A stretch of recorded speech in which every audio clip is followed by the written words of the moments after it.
gars yi port moom xuma fuy lëj waaye dina lijjantiku port moom dana lijjantiku ci nii wala ci nee ndax Waly Bodian kenn ku ne xam na ne ku jub la moom Waly Bodian kenn ku ne xam na ne lu ko xam-xamam mayut du ko def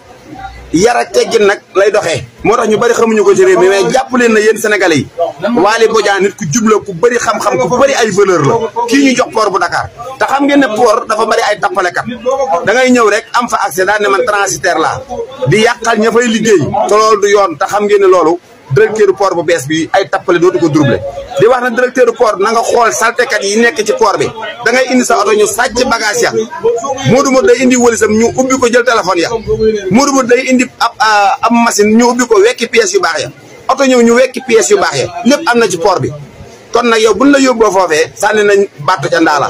liñ bëgg nag mooy ñi nga xam ne ñooy jaar ci port bi ak seen i matériel ñu saytu leen ko saytu ku mucc ayib ba képp kuy jaar ci port bi xam ne port bi am na changement te loolu am nañ yaakaar ci yow ndax sa njub sa yar sa xam-xam yow Waly Bodian yow lañ takkaloon lam bi yow mii lañ takkaloon lam bi te yaa jiite port waaw kon nag xam leen ne lu dul yàlla dug neen li lu yàlla neen la lu dul yàlla rek neen la yàlla na la yàlla may wér ak kattan ba nga yeggale barke sëñ Touba waaw yow Waly Bodian Ndiaye Touba la maa ngi lay félicité di la encouragé di la wax na port bi na nga xip sa ñaari bët di xool am nay buujumaan yu ne ci port bi ci biir port bi di yàqal liggéeykat yi liggéey ci biir